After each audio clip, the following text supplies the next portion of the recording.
Lumaki sa luho at kalayawan si Atecia Macans. Kahit anong naisin nito ay agad na susunod. Dahil hindi lamang sila mayaman, kundi bilyonaryo ang mga magulang ng dalaga. At hindi lingid sa kaalaman ng nakararami, basta bilyonaryo, ay nakakasalamang ang mga ito sa kapwa mayayaman. Ayon sa iilan ay upang hindi mahati ang ari-arian at mas lumago pa ang negosyo. Kadalasan ay fixed marriage ang nagaganap sa pagitan ng mga anak ng mga ito. Iyon ang nangyari kay Atecia. Kung hindi ito lumaya sa araw mismo ng engagement party nito, sa isang malawak na resort na pagmamay-ari ng pamilya sa Batangas. Nagulat na lamang si Atecia nang i-anunsyo na ikakasal na siya sa anak ng kasosyo ng daddy niya sa itatayong kasino sa lugar ding yun. Gabi at walang mapuntahan ng dalaga. Hindi rin ito pamilyar sa lugar dahil ngayon lamang ito nagawi sa bahaging yun. Bukod kasi sa hinabol siya ay ayaw din talagang makasal ng dalaga. Mabuti na lamang at may nakita siyang cabin malapit sa lugar. Alam nito na may tao dahil nakabukas ang ilaw. Sa takot na makita siya at ibalik sa resort, ay tumalon si Atecia sa bintana papasok sa loob. Doon niya nakilala ang lalaking tutulong sa kanya upang hindi matuloy ang kasal. Lalaking hindi niya alam kung sino. Ngunit nang makita niya, alam ng dalaga na ito ang makakasalba sa kanya. Isang pakiusap na kalaunay pinatotohanan ng estranghero. Isang salita lamang ang nasabi niya. Wala kang dapat alalahanin. Angkinin mo ko hanggat nais mo. Napakakapal din talaga ng mukha niya. Ngunit mas pinili iyon ni Atecia kaysa ang maikasal at maging miserable ang buhay niya habang buhay. Animoy isang panaginip ang lahat. Akala ng dalagay iyon na ang una at huli nilang pagkikita. Pero laking gulat ng dalaga nang bulagain siya ng balita. May bago siyang bodyguard, si Maddox Laven Saldivar. Ang binatang pinag-alaya ni Atecia ng sarili, in the middle of nowhere. Kayanin kaya ng dalaga na maging normal lamang at isiping walang nangyari sa kanila. Kung sa bawat minutong nakikita at katabi niya ito, ay tila nag-iiba ang pakiramdam niya. Ano ang gagawin niya kung ang isang gabing iyon ay nagbunga? Kaya nga kaya niyang pakisamahan ang binata, kung sa bawat galaw niya ay bawal para dito. Hindi matigil ang sunod-sunod na pagduruwal ni Atecia. Mag-aalas 6 pa lamang ng umaga ngunit para nang hinahalukay ang sikmura niya. Makailang ulit na nagpabalik-balik sa toilet bowl upang doon ilabas ang lahat. Ngunit wala rin namang maisuka dahil kakagising lamang niya. Miss Atecia! Miss Atecia! Ayan na ang kasambahay niya. Mukhang nakahalatang wala siya sa kama. Naghilamos lamang ng mukha si Atecia. Inayos niya ang sarili bago lumabas. Tuwing umaga na lamang ay may ganitong tagpo. Sunod-sunod pa naman. Nag-umpisa lamang ito noong 1 linggo. Nakakaramdam din siya ng pagkahilo minsan at palagi na lang inaantok. Ayos ka lang ba? Tumango siya matapos isara ang pinto ng banyo. Bakit narinig kong parang sumusuka ka? Wala yon. Pagsisinungaling ng dalaga sa kasambahay na ang tingin ay nanay na rin niya. Ito na kasi ang nagpalaki sa kanya. Mas mabuti pa nga si Manang Laida. Halos araw-araw ay nakakasama niya. Ngunit ang ama at ina, buhay nga pero minsan lang kung magkausap sila. Minsan lang din nakakasama sa pagkain. Mabibilang lang din sa daliri na nagpakita ang mga ito sa lahat ng okasyon sa buhay niya. Pero si Manang, naroon ito kahit walang importanteng event. Magpalit ka na at mag-agahan. Sasabay ka kila sir. Nagtaka siya roon, abat himala. Kadalasan kasi siya lamang mag-isa ang nag-aagahan. Pero bakit ngayon ay naalala siya ng mga magulang? Nais na nga niyang magtrabaho, pero ayaw namang pumayag ng mga ito. Lagi na lamang aklat tungkol sa business ang pinahahawakan sa kanya. Hindi na siya bata, 21 years old na. Pero parang bata pa rin ang turing ng mga magulang niya. Sit down, Atecia. Nagulat siya nang makita ang ama sa center long table at ang ina na malapit lamang dito. Naroon din si Attorney Locarpio. Nakangiti itong tumingin sa kanya. "Eat first, anak." Hindi na niya pinansin ang mga ito, lalo na at gutom na gutom siya. Isuka ba naman niya pati ang tubig sa katawan? Sinong hindi magugutom? Magana ang pagsubo ni Atecia nang malingunan ang mga magulang. "What?" Kunot noong tanong dahil sa kakaibang titig ng mga ito. "Atecia, stop that. Parang hindi ka pinapakain ng ilang araw ah." Hindi na lamang niya pinansin ng mga ito. Nitong mga nakaraan ay masyado siyang gutumin at lagi na lang siyang naghahanap ng makakain, lalo na kapag hating gabi. "Akala ko ba'y hindi ka kumakain ng tusino, anak?" Muli na namang nagsalita ang kanyang ina. Bakit ba lagi na lamang itong may nakikita?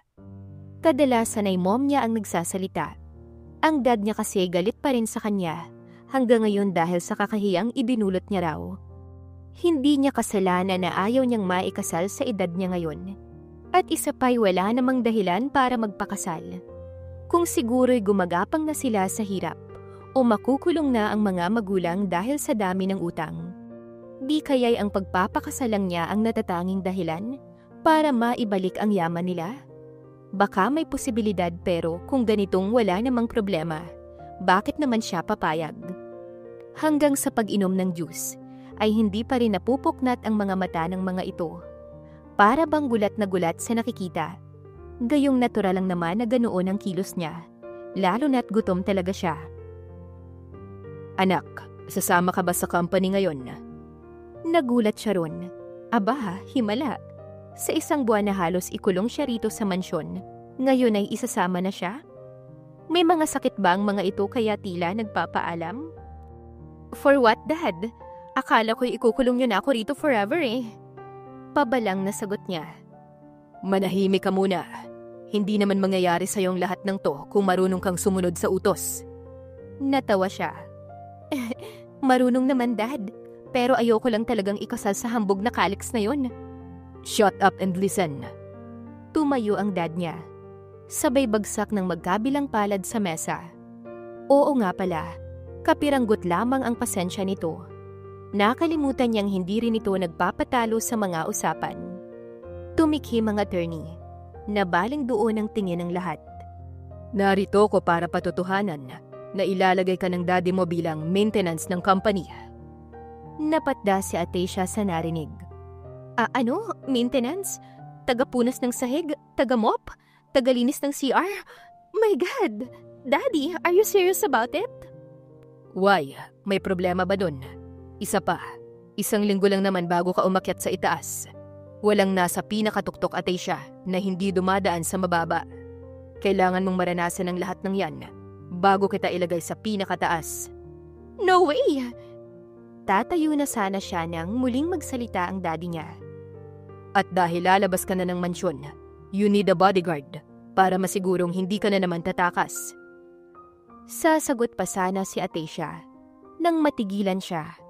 Mula kasi sa main door ay may lalaking bumulaga roon at hindi na rin siya nakahuma nang mamukaan niya ang lalaki. It was him! God, it was really him! Bulong ng isipan niya, matapos iyuko ang ulo upang hindi makita ng lalaki ang mukha niya. Walang pagsidla ng inis ni Atecia dahil sa amang wala yatang pagmamahal sa anak. Ni hindi nga niya naranasan ang maglinis ng mansyon. Tapos sa company mismo nila magiging alila siya? Ano pa at naging anak siya ng isa sa pinakamayamang pamilya sa Luzon? Kung aalilain lang naman pala siya ng ganito. Habang pasakay ng sasakyan, hindi pa rin maipinta ang mukha niya. Wala siyang driver, tanging ang bago niyang bodyguard ang kasama niya. Ayaw niyang magsalita, hindi niya ito kakausapin. Baka sa paraang yun, hindi siya nito makilala. Sana lang talaga'y hindi siya nito naaalala. Habang umuusad ang sasakyan, itong kasama pa rin ni Atecia ang nasa isipan niya. Paano nga kaya ito napunta rito? Gayong ang layo-layo ng Batangas. At sa dinami-rami ng pagtatrabahuhan, ay talagang sa ama pa niya talaga. Ang lawak-lawak ng mundo, pero bakit ito pa ang naging bodyguard niya? Kung minsan ay gusto talaga niyang magwala, at sumbata ng langit. Pero naisip niya na baka bagsakan na lang siya ng kidlat tapos maging abo. Kaya sige, di bali na lang. Pagdating ng kumpanya sa parking lot sila tumigil. Bumaba siya kahit hindi pa pinagbubuksan ng lalaki. Kaya niya naman at may mga kamay siya. Anong silbi nun kung hindi niya gagamitin? Ayon sa dad niya, walang alam ang mga empleyado ng building. Napapasok siya bilang ordinaryong empleyada. Ang hirap-hirap naman talaga. Tumakas na lang kaya siya. Nilingon ni Atecia ang lalaki. Wala ito sa likuran niya. Ngumisi bago siya lumiko patungo sa likod ng building. May makipot na daanan dun na may maliit na gate. Kasya lang ang isang tao. Pagitan ng building at parking ang kinaroroonan nun. Siguradong mula doon ay pwede siyang dumaan paalis. Napahikab pa ang dalaga. Inaantok na naman siya. Gayong ang aga-aga pa nga, 7:49 a.m. Nang mapansing wala sa kanyang nakasunod, mabilis ang lakad ni Atecia patungo sa likuran ng gusali. Nakahinga lang din ng maluwagang dalaga ng malusutan ng bodyguard niya. Alam naman niya na hindi siya sasaktan ng dad o mom niya. Isa pa, ayaw niya ng ganitong trabaho. Magkukuskus ng sahig? Magkukuskus ng toilet bowl na kung sino-sino ang gumamit? Hindi na. Di baling mag-grounded na lamang ng isang taon, wag lamang siyang Animoy nakakita ng multo si Atecia nang mula sa daanan. Bumulaga ang lalaki. Seryoso itong nakatitig sa kanya. Ang gwapo ng muka, ang tangos ng ilong, maasulang mga mata, kissable lips na parang hindi nabahira ng sigarilyo ang labi. Ang panga na napaka-perfect sa pagkakalilok. Mukhang nasalo ng taong to lahat ng kagandahang lalaki. Yun nga lang ay moreno ito na talagang bumagay naman sa tangkad at kulot nitong buhok na may kahabaan. Tinalian lamang iyon na parang tinamad dahil hindi man lang yata sinuklay bago tinalian. Walang nagawa si Atecia, kundi ang bumalik sa building. Hindi nagsasalitang humakbang. Nilingon niya ang lalaki. Naroon lamang ito at nakasunod sa kanya. Nagdadabog ang mga paang dumiretso sa linen. Nakakainis pero wala siyang ibang magawa. Hindi na sumunod ang lalaki. Nagbihis siya ng pang-janitress, nag-face mask na rin, at magkabilang gloves na itim. May cup din na ibinigay sa kanya ang head ng cleaning team. Mukhang walang alam ang mga ito kung sino siya. Kaya mo ba? Sa kinis at ganda ng kamay mo parang hindi ka pa nakakapaglinis eh. Natatawa ang babae matapos sabihin yun. Wala kang pake. Isa pa, hindi ko kuwat balat mo ang masisira. Akin naman hindi ba? Bakit na mo problema ka? Inis na sinagot niya ito.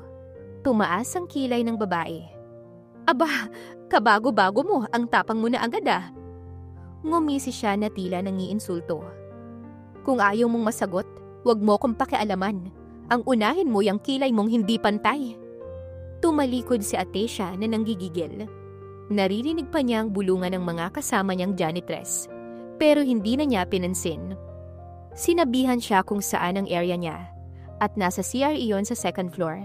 Lahat daw ng CR doon. Para yatang nangihina na siya kaagad. Muling nilingon ni Atecia ang bodyguard niya. Nakadistansya ito sa kanya. Sakto at may unang CR siyang lilinisin. Ngunit dinatnan na naman siya ng antok. Kaya bago pa man magsimula ang trabaho niya, ay inilock niya ang pinto. Naupo siya sa nakasarang toilet bowl. Sumandig sa pader at napikit. Saglit lang naman.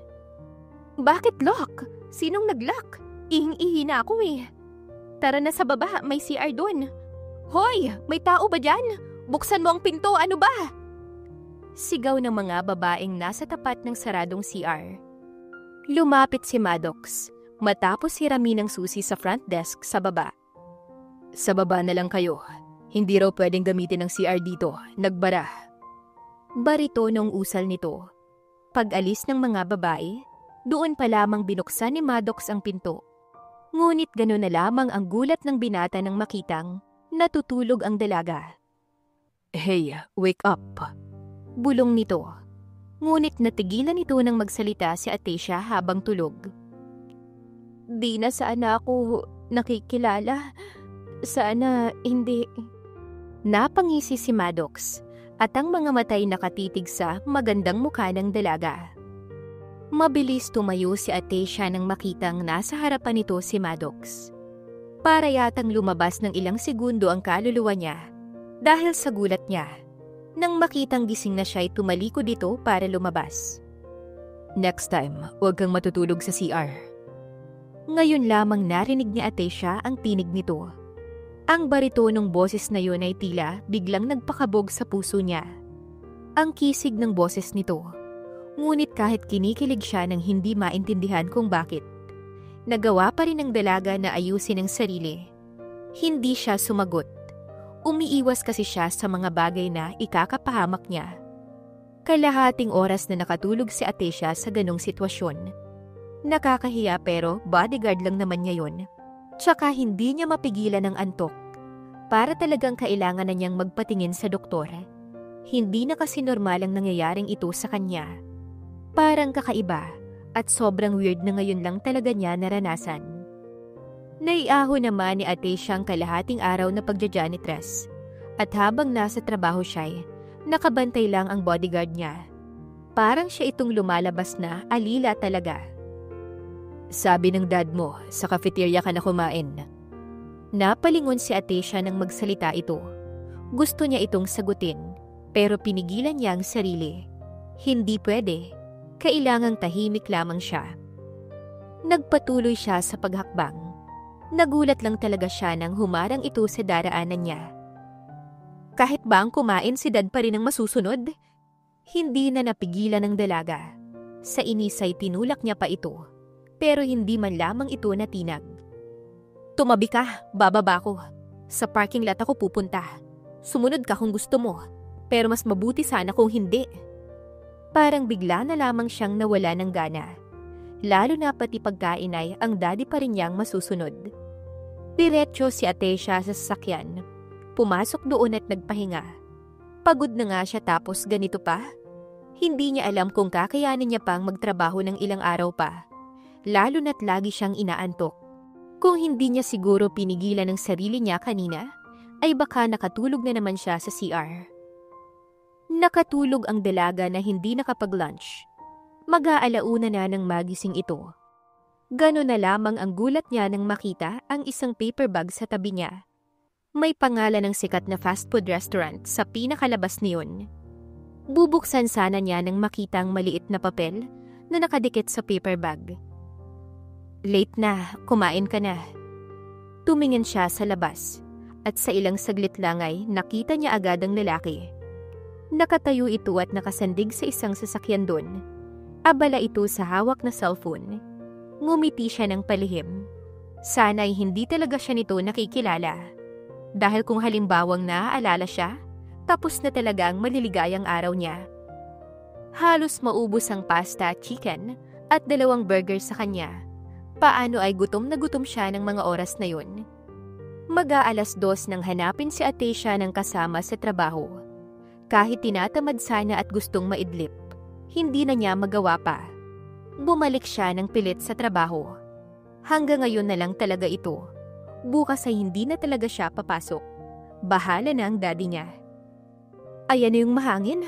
Alam niyo bang ang yabang niyan kahit kakapasok pa lang? Hoy, baka marinig ka." Pigil ng kasama nito. Yung nagsalita ay yung nakasagutan niya kaninang umaga. Mukhang mas matanda sa kanya ng ilang taon. Kulubot na rin ang noo. "Wala akong pake. Akala mo kung sino? Pare-pareho lang naman tayong janitress. Isa pa kakapasok pa lang. Pero kung umasta parang tagapagmana." Nagtawa na ng dalawa. Hindi na pinansin ni Atecia ang dalawa. At parang hindi maganda ang pakiramdam niya. Para kasing nahihilo siya. Kinuha lamang ng dalaga ang mga kailangan saka na siya tumalikod. Ngunit paghakbang pa lamang niya palabas ng linen, nang biglang hablutin ng kung sino ang buhok niya. Sunod-sunod ang pag-atras niya, dahil kung hindi niya ginawa, baka natumba siya patalikod. "Kanina ang tapang-tapang mo, tapos ngayon para kang basang sisiw. Sige, ipakita mo ang yabang mo ngayon, newbie." Hihilain pa sana siya nito nang biglang pumasok si Maddox. "Walang hiya." "Enough!" Sa lakas ng sigaw nito, tumigil ang babae. Yung babaeng yan masyadong Kahit ano pa ang ginawa niya, you have no right to hurt her, you fucking whore. Nanlilisik ang mga mata nito. Ano pang hinihintay niyo? Get out! Napayuko ang dalawa habang palabas. Ayuog. Ngunit bigla na lamang natumba si Atecia. Kung hindi siya nasalo ni Maddox, baka lumagapak na siya sa sahig. Mabuti at mabilis ang galaw ng binata. Shit! Shit! Shit! Narinig pa ng dalaga ang malutong na mura nito bago siya tuluyang nawala ng ulirat. Your wife is 5 weeks pregnant, kaya niya nararanasan ang pagkahilo. Hindi dapat napapagod ang first trimester na buntis dahil ganito ang mangyayari. Lalo na kapag mababa ang baby. Makakaramdam din ng pagdurugo at ang malala ay baka makuna ng misis mo. Kitang-kita ni Atecia ang gulat sa mga mata ni Maddox. Nagising siya at narinig niya ang sinabi ng doktora. Si Maddox agad ang tinitigan niya at hindi siya nagkamali. Halos hindi ito kumukurap. Maging si Atecia ay sobra din ng gulat sa narinig niya mula sa babaeng doktor. Ngunit hindi na siya nagtataka doon, lalo na't ilang ulit nang nangyari ang bagay na yon sa kanila ni Maddox. Hanggang ngayon dalangin pa rin ng dalaga na sana'y hindi nito alam na natatandaan ang mukha niya. As of now ay kailangan niya ng pahinga, tamang pagkain at vitamins upang mas tumatag ang kapit ni baby sa loob. Nakailang misis na ang doktor, pero hindi man lang ito tinatama ni Maddox. Hindi ako sa... Thanks, Doc. Sumabat kaagad si Maddox, kaya natigil siya sa pagsasalita. Hintayin na lamang natin ang laboratory para alam natin kung anong ire-reset ang gamot at kung may iba pa siyang problema bukod dito. Paglabas ng doktor sa silid na kinaroroonan nila, dumating naman kaagad ang mom at dad niya. Tatayo na sana si Atecia para sabihing ayos lamang siya at walang problema. Nang pigilan ito ni Maddox. Anak, what happened? May nangyari ba sa kumpanya ha? Sabihin mo, Atecia. Tumabi ang binata at binigyang espasyo ang mga magulang ng dalaga. Mom, I'm fine. Wala ho akong sakit at... Niyakap at umiiyak ito, kaya iritang-irita siya. Mom, I said I'm okay. Tama na po. Kasalanan mo to, Hernan. Kung hindi mo sana pinagtrabaho ang anak natin, sana hindi to nangyari. Anito nang kumalas sa pagkakayakap sa kanya. Why me? Bago pa man magsimulang mag-away ang ama't ina niya, pumagitna na si Maddox. Excuse me, Sir Hernan. Madam Margaret, hindi ito ang lugar at oras para magtalo kayo. Lalo na ngayon. Napatingin ang sabayang dalawa kay Maddox. Kumunot ang noo ng dad ni Atecia. Why? May sakit ba ang anak namin? What happened, Maddox? Dapat ay binabantayan mo ang anak namin, pero Shut up, Dad, Mom! Tama na! Walang may kasalanan dito. Wala akong sakit. Please, please stop! Pigil na pigil ang galit niya, dahil baka ano na naman ang mangyari. Ano ang sabi ng doktor? Ano ang findings ni Atecia? Saglit na katahimikan ang namayani, matapos ng tanong na iyon ng mom ng dalaga. Wala akong sakit, Mom. Buntis ako. Matapang na saad niya. Sinalo ng dad ni Atecia ang mom niya. Nang hina itong bigla dahil sa narinig. Sino ang ama, Atecia? Yan ba ang dahilan kung bakit ayaw mong magpakasal kay? Oo, ayokong ikasal dahil may mahal akong iba, Dad. Inalalaya ng ama ang asawa, paupo sa monoblock, sa tabi ng kama niya. Pinasadahan ni Atecia si Maddox. Nahuli niya itong nakatitig sa kanya ng seryoso. Kinabahan siya bigla. May nabuo ng desisyon sa isipan niya, ngunit hindi kasama si Maddox doon. Dahil alam niya na siya lang ang tanging may kasalanan nito, kaya ayaw na niyang mandamay pa, lalo na't nakiusap lamang siya kay Maddox noon. Expected niya na ito. Ikalawang plano niya na ito dahil nangyari nga ang inaasahan niya. Pero hindi niya isasama si Maddox dahil wala naman itong kasalanan una pa lang. Sinong nakabuntis sa'yo, Atecia? Tell me. Galit at malakas na tanong ng kanyang ama. Hindi kaagad nakapagsalita si Atecia dahil na rin sa kaba, lalo na't baka sumagot si Maddox. Yun talagang nasa isip niya kanina pa. Baka may alam ito o kung ano paman. Sana hindi. Sana wala. Para masabi niya ng maayos ang lahat nang hindi ito nadadamay. Sumagot ka, Atecia! Nagulat na lamang siya nang tumapat si Maddox sa kinauupuan niyang kama. Iniharang nito ang katawan. Tama na, sir. Kailangan magpahinga ni Atecia. Umalis ka dyan, Maddox! Hinawi ng dad niya ang binata, ngunit hinawakan nito ang pulsuhan ng ama niya. What are you doing? Bitawan mo ko. Umalis ka dahil usapan nito naming mag-ama. I am the father, sir. Ako ang ama ng baby ni Atecia. Gulantang na lamang ang makikita sa mukha ng lahat, lalo na ni Atecia, na hindi na nakapagsalita pa. Habang titig na titig kay Maddox, kumabog din ang napakabilisang puso niya nang hawakan nito ang palad niya. Isang malakas na suntok sa muka ang nakuha ni Maddox. Agad na umawat ang mom ni Atecia na umiiyak na ng mga oras na yun. Napaatras na lamang ng bahagya ang binata. Ni hindi ito tumilapon o natumba dahil sa laki ng katawan at tangkad nito. Parang hindi nga nakaramdam ng sakit kung pagbabasehan ng mukha nito. Akala talaga ni Atecia ay hindi siya nito nakikilala dahil hindi naman kasi ito nagsasalita. Minsan lang ay nauhuli niya lang itong nakatitig sa kanya. Wala namang problema ang laboratory ni Atecia. Kaya nga nakiusap ito na kung pwede, huwag nang magtagal sa ospital, lalo na't kulang na lang ay sumabog na sa galit ang ama niya. Nauna na itong umalis, na alam niyang dismayado. Ayaw talaga niyang maikasal kay Calex. Bukod sa hambog ay mayabang din kasi iyon, dahil ilang ulit na niyang nakasama sa event ang lalaking yun. Ang akala niya na second plan ay uubra na.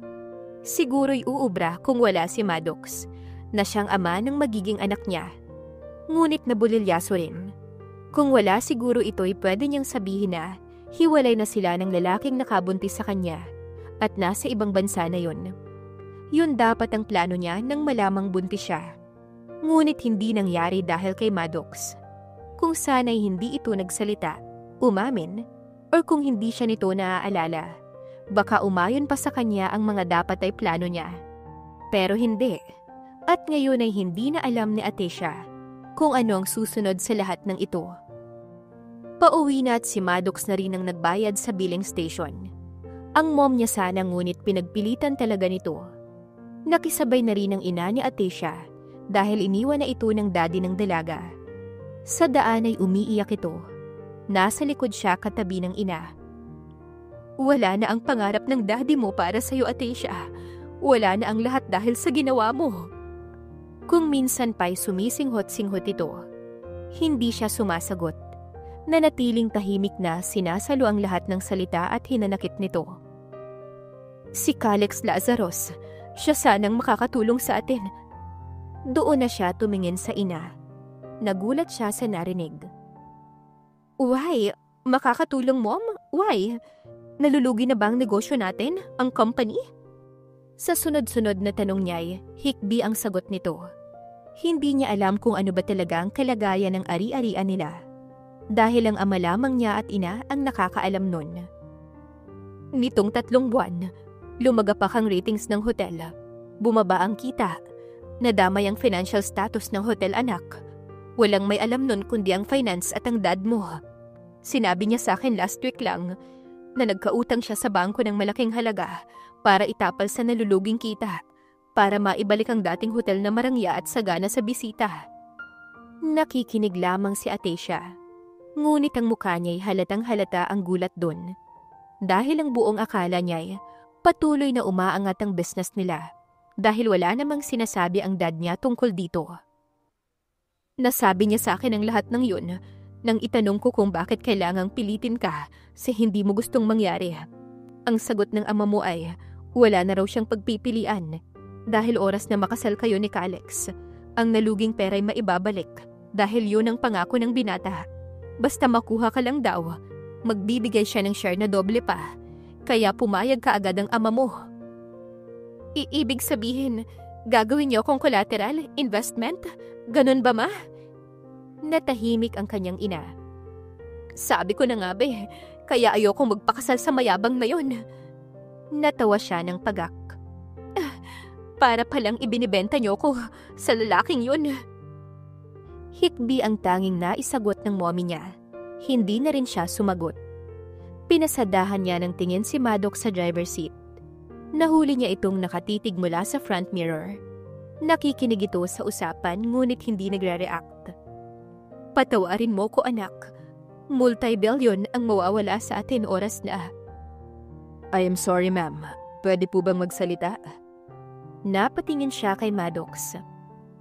Ngayong alam na ninyo kung sino ang ama ng bata.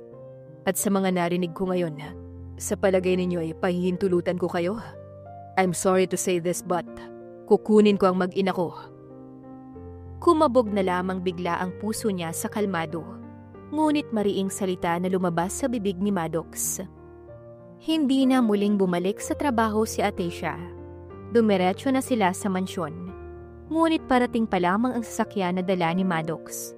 Bumungad sa labas ng gate si Calex. Kinausap nito ang dad ni Atecia.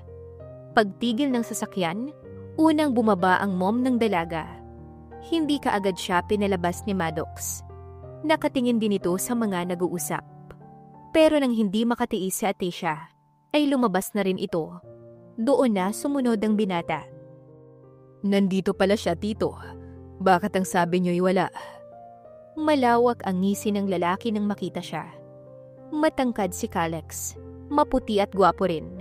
Ngunit ni minsan ay hindi nagustuhan ni Atecia ang ugali nito. Masyadong hambog at mayabang kasi ito. Napawi naman kaagad ang ngiti nito nang pasimpleng hawiin ni Maddox ang babae. Who's this? Sarkastikong anito. Calex, iho, pasensya na pero sa susunod na lang ta. Anong ginagawa niyan dito, Dad? Pinasadahan niya ito. Atecia, ako na Dad, ako na para matapos na to. Nagtatakang tumingin si Calex sa dako niya. Halata rin ang pagbabago ng reaksyon nito nang makitang nakahawak si Maddox sa balikat niya. Hindi nga malaman ni Atecia kung bakit pumapayag siya na hawakan o dumantay ang kamay ni Maddox sa kanya. Gayong iyon pa man din ang pinaka-inaayawan niya sa lahat.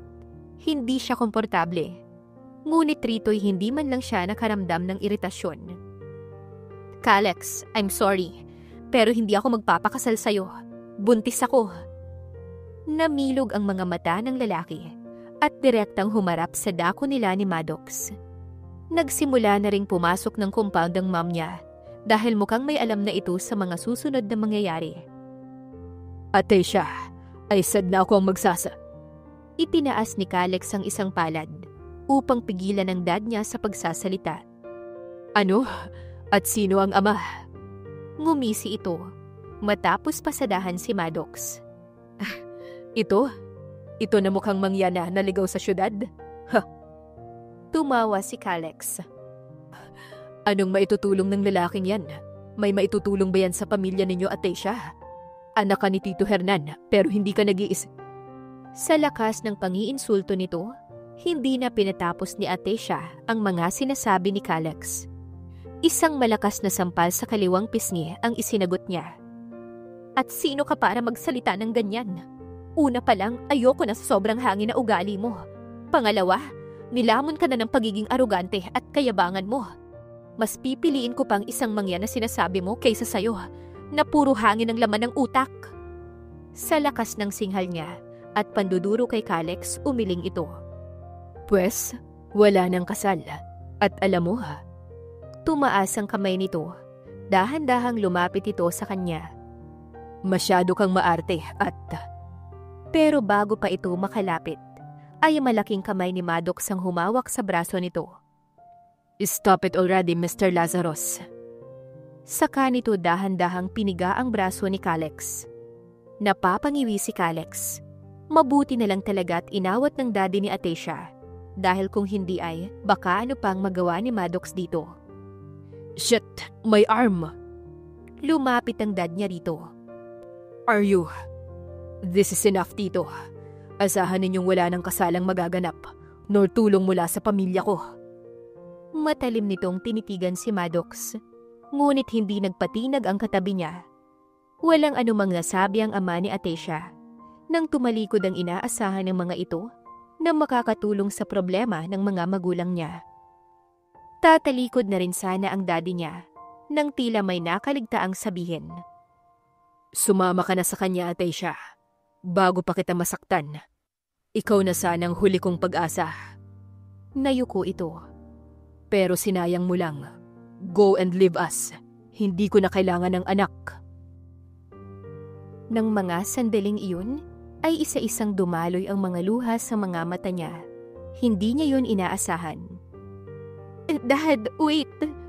Pero humakbang na ito at iniwan siya. Mom, please help me here! Ngunit maging ito'y wala na ring nasabi at nagawa. Napahagulhol si Atecia habang pinagmamasda ng mga magulang niya na tinalikuran siya dahil lamang hindi niya nagawa ang nais ng mga ito. Pero naging magaan bigla ang pakiramdam ng dalaga nang may dalawang braso ang biglang humuklit sa kanya at ikinulong siya sa mga braso nito. Don't worry, everything will be alright. Bulong pa nito. Maya-maya ay may tumunog na cellphone. Alam niya na hindi iyon sa kanya dahil iba ang ringtone. Kay Maddox. Kumalas ito sa pagkakayakap sa kanya. Medyo dumistansya lamang ng kaunti bago sinagot ang tawag. Yes. Yeah, I need it now. Are you sure? Yeah, I'm sure. Sige po, young master. Nilingon ni Maddox si Atecia. Umiiyak pa rin ito. May magagawa ito but not now. Walang nagawa si Atecia kundi ang sumama kay Maddox. Wala na rin kasi siyang ibang mapupuntahan. Lalo na't lahat ng credit cards at pera niya sa bangko, nakahold lahat. Pati kondo niya ay bigla na lamang hindi pwedeng tirhan. Alam ni Atecia na ang ama niya ang may gawa nun. May iba pa sanang rest house at villa na pagmamay-ari ng mga magulang niya. Pero siguradong hindi rin siya pwede ron. Para siyang namamalimos ngayon, lalo na't walang-wala siya. Pati mga gamit niya at cash ay nasa silid niya. Hindi rin niya nakuha dahil ayaw din siyang pabalikin sa mansyon ni Maddox. Baka ano pa raw ang magawa ng dad niya sa kanya. Tama naman ito, lalo na't kaya nga siyang palayasin. Ang saktan pa kaya? Here we are. Nag-commute lamang sila at pagbaba nila ng taxi, sa tapat ng isang maliit na bahay lamang sila tumigil. Parang boarding house o apartment lang. Maraming mga tao ang tumigil sa mga ginagawa. May naglalakad nasa tindahan at nagiinom. May nagtitinda ng tusok-tusok sa unahan. May nagbabasketball sa hindi kalayuan na gawa lamang din ng mga teenager. At may mga batang kalyang naghahabulan. May mga batang walang damit. At may mga nagkakalkal sa buhangin sa gilid. Napahawak siya bigla sa braso ni Maddox. Para kasing nakakatakot ang tingin ng mga tao. Nagbubulungan din na parang may ginawa silang masama.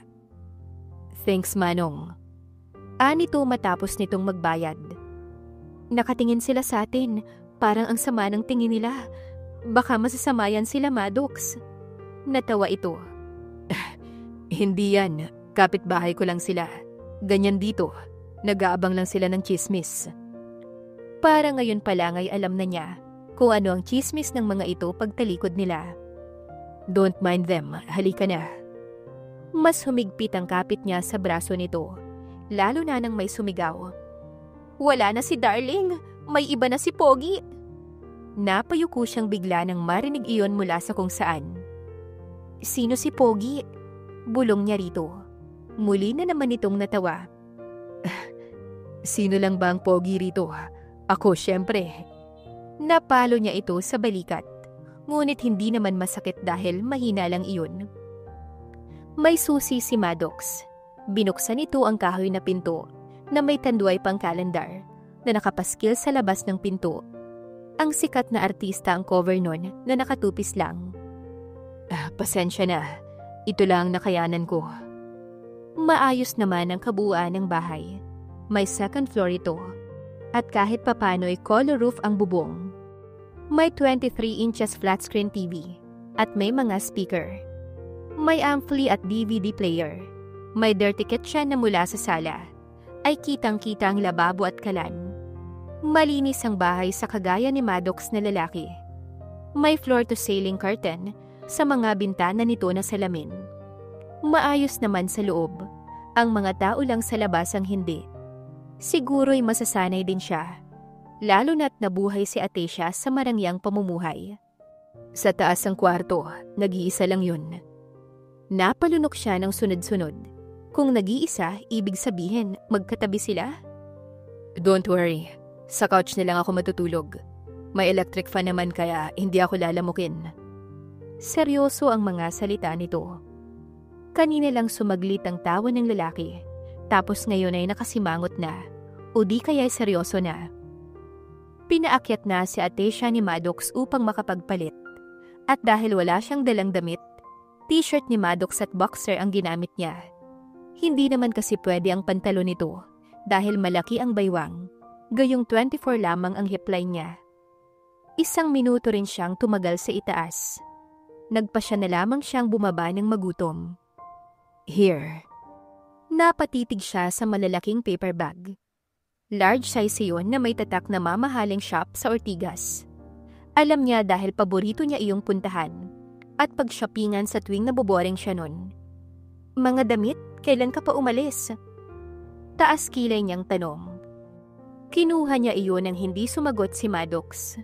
Tumalikod ito at bumalik sa kusina. Kakain na tayo, mamaya ka na magpalit. Ayos na yung suot mo. It's cute on you. Tukoy nito sa t-shirt na suot niya. Parang pinamulahan naman siya ng pisngi sa sinabi nito. Hindi nga lang niya pinahalata.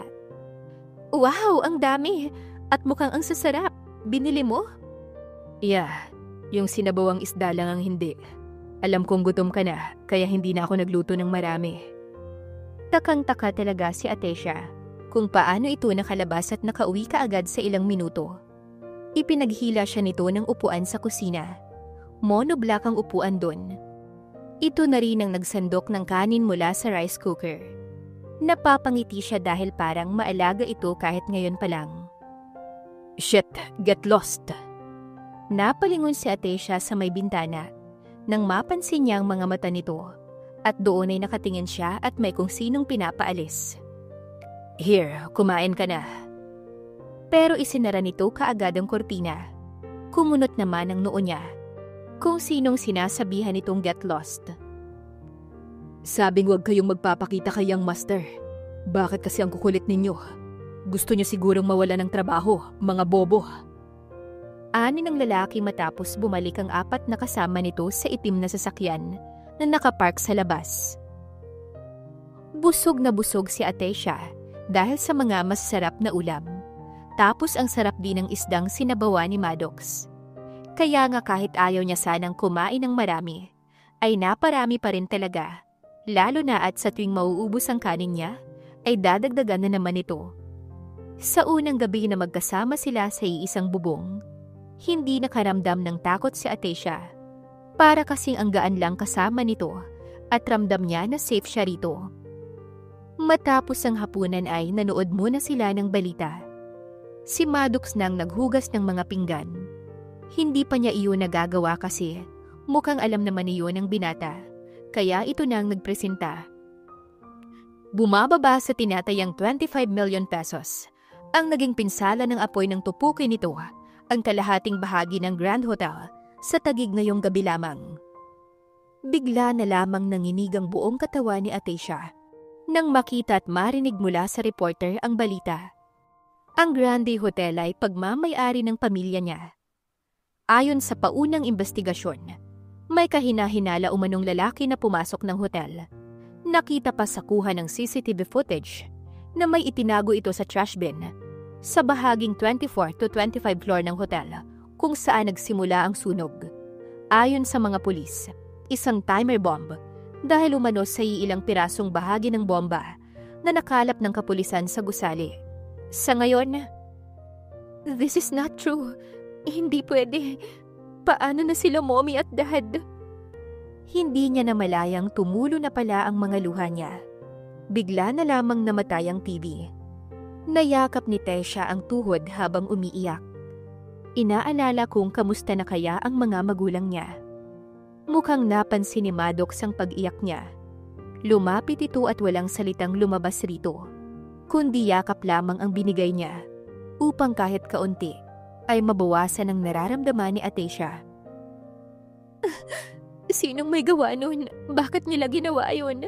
Wala namang masamang ginagawa si Daddy. Nagnenegosyo lang naman siya. Pero bakit ganun? Oo, at masama ang loob niya sa mga magulang niya. Pero hindi pa rin may aalis na pamilya niya at negosyo nila iyon. Parte pa rin siya ng pamilya kahit wala siya sa tabi ng mga ito. Haplos ni Maddox ang nagpakalma sa kanya. Pinahiga ito ng binata sa hita nito at pinakalma. Hanggang sa nakatulog na lang din si Atecia na lumuluha. Dahan-dahang umalis si Maddox sa tabi nito at pinalitan ng throw pillow ang dinadantayan ng ulo ng dalaga. Nang makitang tulog na si Atecia, lumabas ito sandali para kausapin ang ama nito na kanina pa tumatawag. Hindi lang ito sinasagot dahil baka marinig na Atecia. Yes, Dad. Maddox, nasa Maynila ka raw. Nasaan ka? Akala ko'y nasa Batangas ka. 3 days na akong nandito, Dad. O bakit hindi ka umuwi? Kamusta ang resort? Hindi mo man lang sinasabi sa akin kung may development na ba ang pinapatayo mong resort doon. I-update ko kayo, but for now, hayaan niyo muna ako, Dad. Ini-off nito kaagad ang tawag dahil nagising yata si Atecia. Pagbalik ni Maddox sa loob, patayo na rin ang dalaga. Agad lumapit ang binata para alalayan ito paakyat. Sa baba ka matutulog? Yeah, matulog ka na. Inayos pa nito ang kumot niya para tuloy nakakahiya na.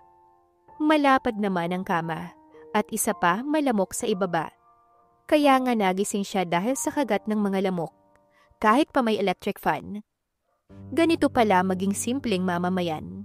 Hindi magarbo ang buhay. Napakasimple lang talaga. Pwede bang dito ka na lang? Para kasing nakakatakot yung kwarto. Nag-aalangan pa si Atecia. Nakahakbang na rin si Maddox para lumabas. Natigilan lang nang magsalita siya. Okay. Simpleng sagot nito. Nakatulog nga si Atecia, pero si Maddox ay hindi man lang nakaidlip. Sa likod ni Atecia ay lagi na lang itong nagigising, kahit mahinang galaw lang. Mag-aalas 12 na nang gumalaw ulit ang dalaga. Dumantay ang kamay nito sa dibdib niya, at paa sa mga binti niya rin. Sobrang likot na pati dibdib nito ay nasasagi na ng balikat niya. Parang hindi yata makakatulog si Maddox kapag ganito. Pati kasi ang ano nito ay tumitigas sa tuwing nadidikit ang dibdib ni Atecia sa balat niya. Humihikap na bumangon ang dalaga, samantalang ang sarap ng gising ni Atecia. Good morning! Ngiting bungad niya pagkababa sa kusina. What do you want? Gatas na lang? Hindi man lang siya nakasagot. Naghilamos lang si Atecia at nagsipilyo bago na upo. Bakit parang puyat ka? Nag-init ito ng tubig sa heater, saka ito lumingon sa kanya. Ang likot mo eh. Natawa siya na parang naaawa. Sabog kasi ang kulot na buhok nito, ngunit yung mukha ay gwapo pa rin. Saktong kakalapag lang ng isang basong gatas na mainit sa harap niya, nang bigla siyang mapatayo. Diretso sa lababo at doon sunod-sunod na sumuka. Lumapit si Maddox para hagurin ang likuran niya. Here. Inabot niya ang tubig sa binata. Pero muli sumuka na naman siya na walang lumalabas. Dapat ba'y araw-araw itong mangyari sa ilang buwan? Parang hindi niya yata iyon kakayanin. Bumalik si Atecia sa upuan nang maramdamang okay na siya. Saka lang siya uminom ng gatas na mainit para mainitan kahit papano ang sikmura niya. Sakto rin na nagsangag si Maddox ng kanin matapos magprito ng itlog at longganisa. Ketchup ang gusto kong ulam? Natigilan ito. Okay, ibibili kita sa labas. Naubusan tayo ng stock. Sumaglit ito sa labas. Malapit lang ang tindahan at nakikita niya naman ito mula sa bintana. Nagtaka na lang si Atecia nang may lalaking lumapit sa kanya. Nakasuot ang mga ito at nang binilang niya ay 5 ang lahat ng yun. Tila magkakakilala dahil may kung anong sinasabi ang mga ito. Hindi lang niya narinig. Ben, alamin mo ang nangyari sa hotel ng mga Makens. Then call me. And one more thing, huwag kayong lumalapit sa bahay. Opo, yang master. Nang makita niyang nakatingin mula sa bintana ang dalaga, tumalikod siya na parang walang nangyari. Sinong mga yun? Nasa may pintuan na si Atecia at hinintay nitong pumasok si Maddox. Kakilala lang, kumain ka na. Ito na ang ketchup mo. Teka, lumingon ito. Why? Lumapit si Atecia sa binata at malakas na pinisilang magkabilang pisngi nito. Ouch! Sa lakas ng sigaw ng binatay, may mga taong nadaang tumigil at lumingon sa pintuan ng kanilang bahay. Pero bigla niyang isinara ang pinto.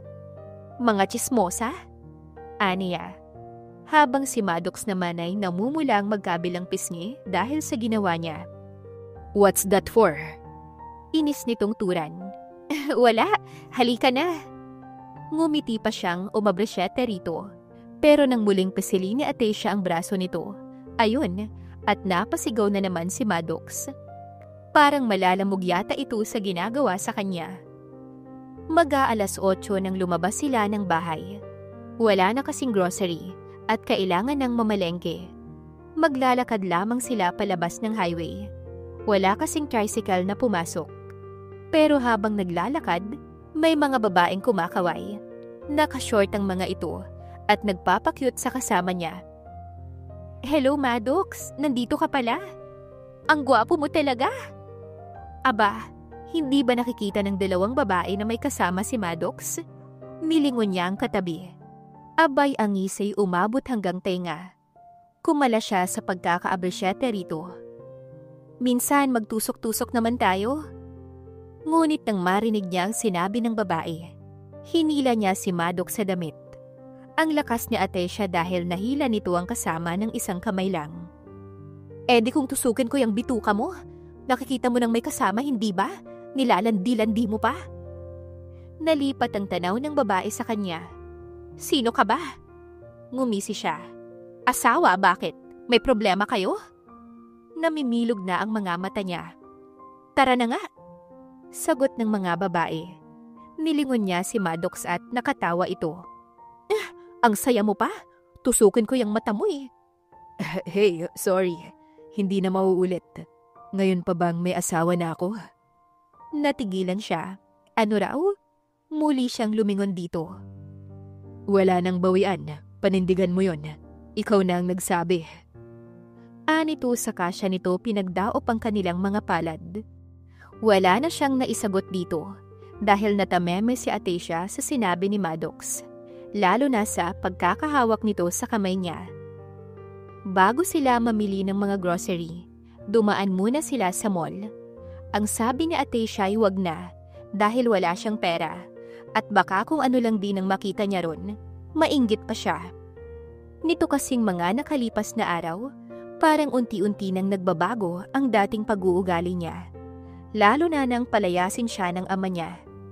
Nakikita na rin ng dalaga ang kahalagahan ng pera. Noon ay hindi talaga niya iniisip. Waldas lang ng waldas dahil iniisip na mayaman naman ang pamilya niya. Ngunit nang makita niya sa TV ang nangyari sa hotel nila, para siyang biglang nagbago. Siguro'y dahil wala na nga asahan o mas magandang sabihin na wala na talaga siyang pera. Gusto sana niyang umuwi at kamustahin ang mga magulang niya. Pero hindi pumayag si Maddox, lalo na at nung isang araw lang siya pinalayas ng daddy niya. Tatawagan niya rin sana pero baka kung ano lang ang sabihin ng daddy niya o baka sumbatan lamang siya. Kaya hindi na niya ginawa. Wala ring text mula sa mom niya. Siguro naman ay ayos lang naman ang mga ito. Pero hindi talaga mawawala ang pag-aalala sa kanya dahil sa nangyaring ito sa kanilang pamilya. Ang ganda! Bulong ni Atecia nang makakita ng dress na paborito niyang kulay. Pero nang makita niya ang price, lumabas kaagad siya sa shop na yun. Mahal pa lang napasukan niya. Nasa labas lang si Maddox at may kausap itong lalaki. Hindi niya kilala kung sino. Pero halata niya na kanina pa may sumusunod sa kanila. Yung mga nagtatrabaho sa mall na may mga babae at mga sales assistant din. Pero hindi na lamang niya binigyang pansin. Baka naglilibot lang din naman. Maya-maya pa'y pumasok ng shop yung kausap ni Maddox. Nang makalapit siya, muling umabrisyete si Atecia. Saka sila sabay na naglakad paalis. At dahil hindi pa naman nila alam ang gender ni baby, dahil 1.5 buwan pa lamang ang pinagbubuntis niya, tumingin-tingin na lang muna sila sa mga baru-baruan. Ang gaganda at ang cute ng mga damit pambata. Nais niya talaga ay babae. Pero kung lalaki man ang magiging anak niya, mamahalin niya pa rin iyon. Ang cute ng mga stroller at walker, pero wala tayong pera. Siguro kapag nakuha ko na yung pera sa mansyon, saka na lang tayo mamili. Saka mahal dito. Sa susunod na lang doon sa mas maliit na mall. Hinila niya si Maddox paalis sa infant section. Lumipat sila sa women's section, kahit man lang bargain sana. Marami na nga siyang damit, pero nakakahiya naman magsuot ng ganong kamanga mahal na damit. Naisip niya nga na baka naubos na ang pera ni Maddox, dahil branded at mamahalin ang binili nito nung isang araw. Talagang hindi makapaniwala si Atecia na naisip nito ang mga ganong bagay. Samantalang noon ay waldas lamang siya ng waldas. Ngunit ngayon sa kalagayan nila ni Maddox, parang biglang nag-mature ang pag-iisip niya bago siya bumili or kung bibili ba. Baka hindi pa kailangan or hindi pa pwede. Kasama mo ba ang mga yun? Tayo bang sinusundan nila? Napalingon ng dalaga. Saktong nagkanya-kanyang layo ang mga ito. Kumunot tuloy ang noo niya. I don't know, dalawa lang naman tayong magkasama. Anito nang wala namang reaksyon, kaya hindi na siya ulit nagtanong. Ang cute ng short nila dito, ayos din pala kahit mga bargain, mapapamura pa. Presko din ang tela. Pumili ka na. Nilingon niya ito. Sigurado ka? May pera ka pa ba dyan? Baka kasi wala na eh. Nahihiya pa niyang tanong. Meron, at kung pwede lang, ipambili tong kapugian ko. Baka kahit buong mulay, mayuwi natin. Natawa si Atecia, kahit ang corny ng biro nito. Yabang? Nauna siyang humakbang palapit sa mga display doon, habang si Maddox ay nakatingin lang. Ito, umiling ito. Bakit? Presko ang ganitong short ah. Nope, pajamas na lang. It's better than that. Kumunot ang noo niya. Pambahay lang naman? No, makikita nila ang legs mo. Natigilan siya. Ano? Lumapit ito at bumulong sa gilid ng tenga niya. Hindi pwedeng makita ng iba ang pagmamay-ari ko na. Natuod na lamang si Atecia dahil sa sagot nito. Parang tumambol ng pagkalakas-lakas ang puso niya. Here, mga mahabang pajamas na lang. Sabi mo pambahay lang. Pwede rin tong pantulog. Ternong mga pajama ang pinili nito para sa kanya. May mga bulaklakin, plain, at karamihan ay mga stripe. Naiinis siya pero sige na lang. Ayaw na lang niyang makipagtalo pa. Habang abala si Atecia sa mga bibilhin, sumulpot naman mula sa kung saan ang manager ng mall. Yang mo, stop calling me that way. Pasimpleng bulong ni Maddox dito. All items na kinuha ng asawa. Naayos na po. Good, sige, wag na kayong sumunod dahil nahahalata na kayo. Tumango naman sa kayumuko bago tumalikod. Sino yon? Napalingon si Maddox. Yun, kakilala ko lang. Let's go. Pinasadahan pa nito ng tingin ng lalaki. Nakalayo na ito. Maddox, tara, doon tayo dumaan. Makakasalubong natin si... Hi, Atecia. Nakakagulat at nakita kita rito. You know what? Minsan ay dumaan ka sa butik sa 3rd floor ng mall na to. Doon nakapwesto ang isa sa shop ko. Ani Calex, na may kasamang babae. Todo lingkis ito sa asawa. Maganda pero sa kulay ng muka ay parang naging clown na. Don't worry, minsan puntahan namin ni Maddox. Tila nagulat ito nang marinig ang sagot niya. Hindi niya alam kung saan sa sinabi niya ang ikinagulat nito. Sinundan niyo ng tawa ng lalaki.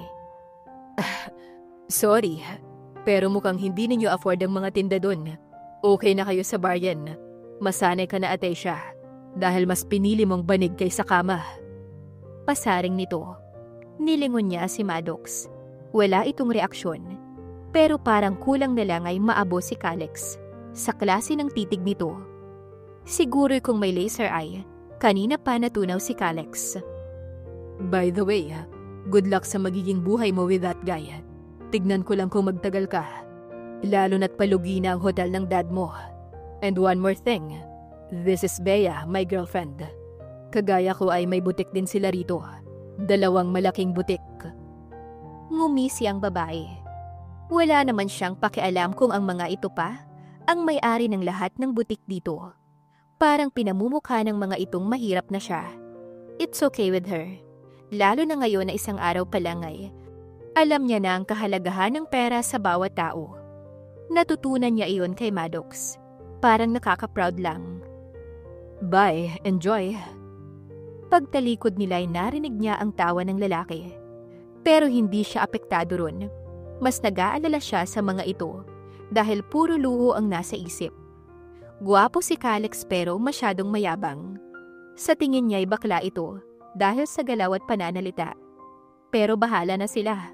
Buhay nila yun. Bago umalis ay bumili muna sila ng makakain. Nasa unahan lang si Maddox at may kausap ito sa phone.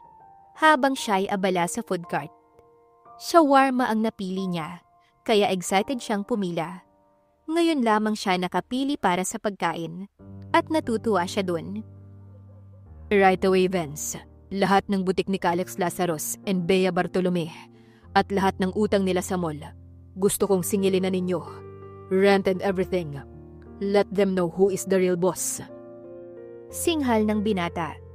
Kulang na lang ay madurog ang hawak na phone sa sobrang galit nito. Ilang linggo rin ang matuling lumipas at nasasanay na rin talaga si Atecia sa simpleng buhay.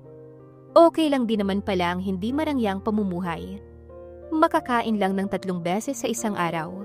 Mabili ang mga kailangan at may maayos na tirahan ay okay na. Ngayon lamang talaga iyon nalaman ng dalaga. Hindi ito nagsisi sa pagsasama kay Maddox. Lalo na at lahat namang nais niya ay binibigay nito mula sa pagkain at mga gamit.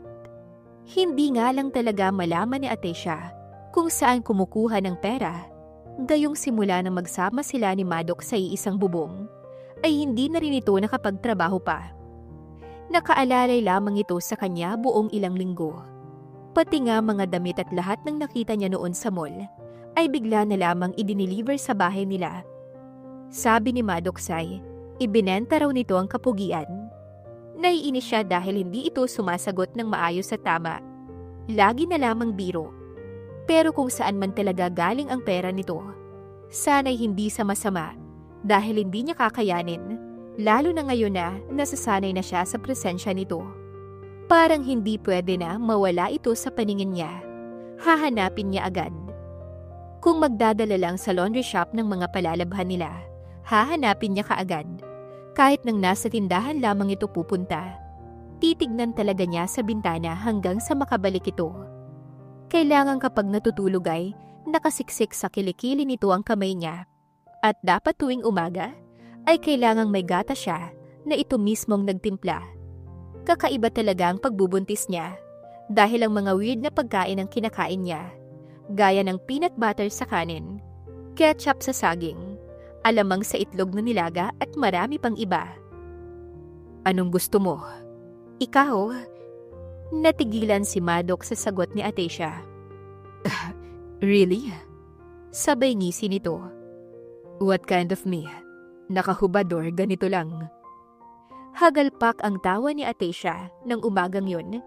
Nananakit tuloy ang dibdib niya sa kakatawa.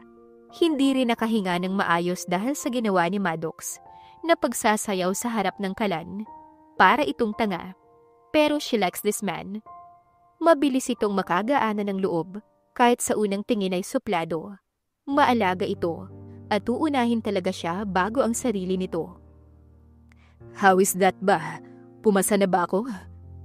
Napabuga siya ng iniinom na gatas nang sumalpak ang kamay nito sa maliit na fridge at gumiling-giling pa. Sobrang galing nitong gumiling. Natutulala siya. Do you want to try it? Tara, upstairs. Maddox, ang bibig mo. Narinig ka ni baby. Bigla naman itong tumahimik. Sa ngayon ay walang nangyayari sa kanila. Siguro'y iniisip ni Maddox na bawal dahil buntis siya. Alam niya na nagtitiis talaga ito dahil minsan ay naririnig niyang naliligo ito dis oras ng gabi. Siguro'y para pawiin ang init sa katawan. Hindi niya naman kasi pwedeng sabihin na, sige, eat me all you want. Gosh, may kahihiyan pa naman siya kahit na ang totoo'y. Gustong-gusto na sana niyang maulit muli ang napakainit na tagpong yun sa cabin sa gitna ng gubat nun, kung saan nabuo ang baby nila. Maaga siyang nagising dahil ngayon ang prenatal check-up nila ni baby. At syempre si Maddox lagi ang nauunang gumising para ipagluto siya. Promise, babawi siya kapag natuto na siyang magluto. At kapag nakapanganak na siya syempre. Maddox, tignan mo. Mukhang may humintong sasakyan sa labas. Itim iyon na Ferrari. Nang silipin ng lalaki sa bintana, agad itong naghubad ng apron at lumabas. Stay here. Pahabol pa nito sa kanya. Hindi siya lumabas pero nakikita niya mula sa bintana ang nangyayari. May lumabas na matanda sa sasakyan. Sumunod ang tatlong nakasuot ng itim. Mukhang mga marsyal ng matandang nakatungkod. Hindi basta-basta ang tungkod nito. Parang ginto iyon. Dad, sa bahay na lang tayo mag-usap. Not here, please. No, I want to see your girl. Gusto kong makita ang mapapangasawa mo. At bakit mo siya dinala rito? You have a condo, villa, rest house and everything. May sarili kang bahay sa QC. Bakit dito sa luma at tagpi-tagping bahay? At ilang ulit na kitang tinawagan. Bumalik ka ng Batangas because they need you there. But look. Palapit na ang mga ito sa pintuan. Binuksan niya iyon. Unang pumasok ang matandang lalaki. Siya kaagad ang tinignan nito. Nakapajamas na terno lamang siya. Parang bigla siyang natakot sa bagsik ng titig nito. Parang sobrang istrikto kung titignan. Pero parang pamilyar din ang mukha nito sa kanya. Hello po sir. Hindi niya kilala kung sino ito at kung ano ang kaugnayan nito kay Maddox. Ikaw si Atecia. Pero nang marinig niya ang boses ng lalaki, ay biglang nawala ang takot niya. Opo. Pinasadahan ito ang sinapupunan niya. Hindi pa halata iyon dahil malaki ang t-shirt na suot niya. And you're 2 months pregnant with my son. Biglang lumapit si Maddox sa kanya. Son? Anak niyo po si Maddox? Tumango ito na may kasamang ngiti. Yeah, he is my only son. Kilala mo ba ako? Tumango siya. Oo. Ngayon lamang niya napagtanto nang makita niya ng malapitan ng mukha nito. A multi-millionaire na nagmamay-ari ng pinakamalaking kasino sa Davao. Ilang ulit na ring nailathala sa pahayagan at nasa mga business books din ang larawan nito. Isa rin ito sa nagmamay-ari ng 5-star hotel sa Makati. Siyamang beach resort nito all over the Philippines. May mga negosyo rin ito gaya ng canned goods and processed products. 3 ang mall na pagmamay-ari nito at 10 lahat ng hotel nito na nagkalat sa Pilipinas. Hindi niya akalain na sa pagbabasa niya ng business books ay makikita niya ang taong to, si Mr. Ferdinand Valdezar. Nilingon niya si Maddox. Hindi ito nagsasalita. Parang bigla siyang nakaramdam ng panluloko. Tumalikod siya bigla at umakyat sa silid. Saka niya isinara ang pinto. Doon na lamang ibinuhos ang sama ng loob. Bakit kailangang ilihim? Atecia, please open the door. Mag-usap muna tayo. Ngunit kahit pawasakin ito ang pinto ay hindi siya magbubukas. Sakto namang nagring ang phone niya na nakapatong sa misita sa tabi ng kama. Ang mommy niya iyon. Hello? Humihikbi niyang usal. Pero nagulat siya nang marinig na umiiyak din pala ang mommy niya. At Atesha, anak, ang daddy mo, hinuhuli ng mga pulis. Nagulantang na lamang siya sa narinig buhat sa kabilang linya. Nang marinig iyon ni Atesha, hindi na siya nag-isip pa. Kahit nakapangbahay, umalis siya kaagad. Ni hindi niya pinansin si Maddox. Wala siyang kapera-pera nang sumakay ng tricycle. Sa police station na kaagad dumiretso si Atesha dahil yun ang sinabi ng mom niya. Ngunit lingid sa kaalaman ng babae, ay sumunod si Maddox dito gamit ang sasakyan ng ama nito. Hindi pwedeng basta-basta na lamang pabayaan ng binata ang ina ng anak nito. Habang nakasunod sa sinakyan ng dalaga, ay kung sino-sino na ang tinawagan nito na siyang makakatulong sa ama ng dalaga. Oo, dalhin mo lahat ng nakalap ninyo sa police station right now. Nito sa abogadong kausap nito. Pinasunod din ni Maddox ang mga tauhan niya. Habang nasa daan ay tinawagan din niya ang ama na magpasundo na lamang sa driver at bumalik na sa mansyon. Gusto kong iuwi mo sa mansyon ng mag-ina mo, Maddox. I will, Dad. Sa kanya ini-off ang cellphone. Pagdating sa police station, mabilis na bumaba si Atesha. Tinawag pa siya ng tricycle driver, ngunit hindi siya huminto. Pambihira, yung bayad mo Here. Natahimik ang lalaki nang abutan nito ni Maddox ng buong 1,000. Nilingon siya nito. Bayad yan ng asawa ko. Nito bago sumunod sa loob. Hindi nakasagot ang driver. Napangiting umalis na lamang ito. Mom! Naabutan niyang nakikipag-usap ito sa mga pulis. Katabi nito ang daddy niya. Nang makita siya ay agad itong yumakap sa kanya. Sunod-sunod na ring umiyak. Bakit hinuli si Dad, Mom? Nagpunas lamang ito ng luha bago siya hinarap. Dahil sa mga taong nadamay sa sabog, anak. Siya daw ang mananagot sa nangyaring yun dahil hindi mahigpit ang security. Kulang daw sa safety at... Hayaan mo na, makakalabas din ako. Inaayos na ng abogado natin ang lahat. I'm sorry, Dad. Nayuko siya ng akma itong tatalikod. Naluha na rin si Atesha ng sandaling yun. Pero bilang magulang ay, hindi na rin natiis ni Hernan ang anak niya. Niyakap nito si Atesha, kaya mas nadagdagan ng hagulhol ng anak nito. Wala kang kasalanan. Ako ang may kasalanan ng lahat, anak. Pasensya na kung nadamay ka pa sa lahat ng ito. Hinagod nito ang likod niya. Tama na. Makakasama sa'yo at sa baby ang pag-iyak. Makakalabas din ako dito, anak. Makakalaya din ako. Baka matagalan lamang. Mahina nitong usal. May magagawa pa tayo, di ba, Ma? May magagawa pa tayo. Nasaan ba si attorney? Nang lumingon siya ay si Maddox kaagad ang tumambad sa kanya. Hindi niya ito pinansin. Sumunod pala ito. Umiiyak pa rin siya dahil pinapasok na sa loob ng bilangguan ng kanyang ama. Ayaw niya sana. Ayaw niyang humingi ng tulong sa nanloko sa kanya. Pero wala nang ibang paraan. Lalo na't wala ang attorney nila na mukhang hindi na talaga pupunta rito. Pinasadahan niya ang kanyang ama.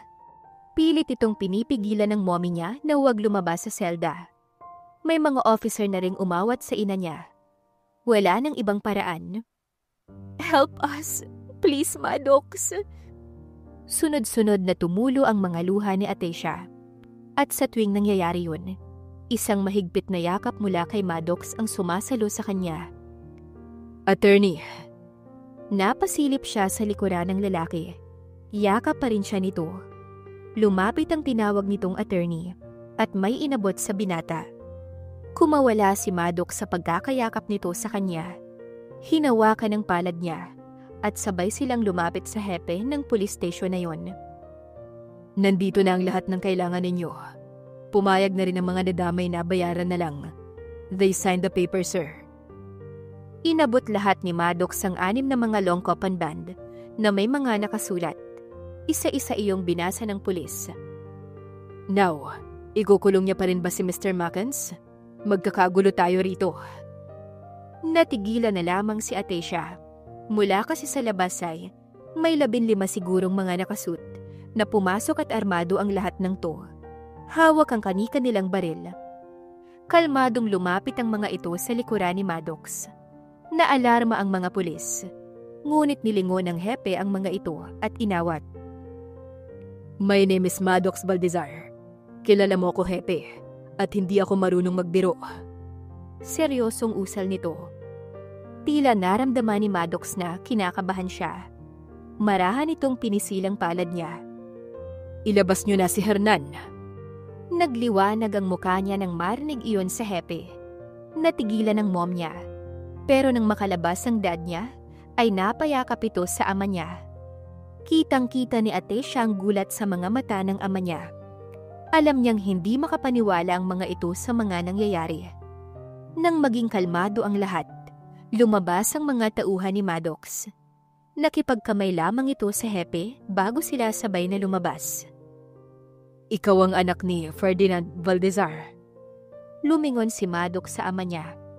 Ako po, sir. Kitang-kita ni Atecia kung paano lumuhod ang ama niya kay Maddox. Ngunit agad iyong pinigilan ng lalaki. Hindi ko alam. Patawarin mo ko, iho. Kahit ang mom niya ay naluluha rin. Paano ko masusuklian ang tulong mong ito, Maddox? Sa huli ay tanong ng daddy niya. Tinitigan siya ni Maddox. Can I have your daughter, sir? I want to marry her. Saglit na natigilan ng ama niya. Mas lalo pa siya. Hindi na yata siya nakakurap ng ilang saglit sa narinig. Kung gusto rin ng anak ko sa'yo, ayoko siyang pilitin sa ayaw niyang gawin. Will you, honey? Siya nang tinanong nito. Ano pa bang inaarte niya? Galit siya rito kanina, pero ngayon ay nawala iyong lahat dahil sa pinakita nito sa kanya. Tumango siya ng dahan-dahan. Yes. Kung umabot ka sa parteng ito, maraming salamat sa pagsusubaybay. Dahil sa sex video na kinasangkutan ni Calex Lazarus, kinasuhan nito ng bagong kasintahang si Bea Bartolome. Dahil kasi sa ginawa ng binata ay napahiya ito ng husto at nasira ang career na iniingatan nito. Bukod sa kasong isinampa ng dalaga, ay isa rin umano si Calex sa pinaiimbestigahan tungkol sa sunog na nangyari sa Grande Hotel nitong Sabado, January 4. Ayon sa witness na nagpakilalang si Ben, sa hindi tunay na pangalan, binayaran umano ito ng nagngangalang Calex ng gabing iyon. Ngunit tumanggi umano ito at nagpahanap ng ibang desidido at hindi natatakot gumawa ng ganung bagay. Malaking halaga umano ang ibinayad nito, ngunit sa takot ay hindi ito pumayag. Sa mga, Enough, bawal sa'yong nag-iisip ng kung ano-ano. Hayaan mo na ang mga pulis ang lumutas ng mga yan. Hindi rin magtatagal at malalaman din ng mundo ang kasalanan ng gagong yun. Ngumuso si Atecia nang biglang patayin ni Maddox ang TV. Isang buwan na rin matapos ang nangyaring yon sa daddy niya. Mabilis lang ding umangat na muli ng paunti-unti ang hotel nila. Lalo na't binayaran ni Maddox lahat ng pagkakautang ng pamilya niya. Napakaswerte naman talaga. Tinanggap niya ng hindi mayaman ang binatang minahal niya. Ngunit nagkamali siya. Dahil mas mayaman pa ito sa mga mayayamang kilala niya. Mag-aapat na buwan na si baby. Kaya nga ayaw niyang maikasal muna. Dahil lumalaki na ang sinapupunan niya. Isa pa'y gusto niyang sexy sa kasal. At hindi iyon mangyayari kapag buntis siya. Isa pa'y, isang beses lamang ito kung mangyari. Kaya nga talagang umaayaw siya. Magpapakasal naman siya pero saka na, kapag nakapanganak na siya. Iha, halika na, kumain na tayo. Ngiti-ngiti na anyaya ng daddy ni Maddox sa kanya. Ang bait naman pala nito, kabaliktaran sa mga sinasabi ng iba. Nasa mansyon sila ngayon, pero uuwi rin sa nakasanayan niyang bahay mamaya. Maraming property si Maddox, pero mas gusto niya ron. Basta, mas gusto niya doon sa matao, maingay na lugar. Siguro'y saka na sila lilipat kapag nagkaanak na siya. Sige po, tito. Natawa ito. Why, tito? It's Daddy Iha. Isa pa'y ikakasal na rin kayo ng anak ko in time. Masanay ka na sa tawag na ganyan. Ngumiti siya. Sige po, Daddy. Lumapad ang ngiti nito at ipinaghila pa siya ng upuan. Pero wala si Maddox kaya hinanap niya. Nasa labas si Maddox. May kausap pa iha. Papasok na rin yan mamaya. Ayaw niya. Kailangang kasama ito sa pagkain. Okay, Dayan. Thank you so much. Tawagan mo na lang ako kung may free time ka para makapag-usap ta. Ouch! Sa lakas ng sipa niyang iyon, ay napatalon-talon si Maddox sa sobrang sakit. Agad na naibaba nito ang phone, kaya inagaw niya. Ini-off niya iyon sabay tapon sa unahan. Why? Sigaw nito. Sino yung Dayan, ha? Sino yon, babae mo? God, that's the wedding planner, honey. Natameme na lamang siya. Natawa siya pero napapangiwi sa sakit si Maddox. Wala ka bang tiwala sa akin? Kung hindi ako sigurado, susundan ba kita sa Maynila?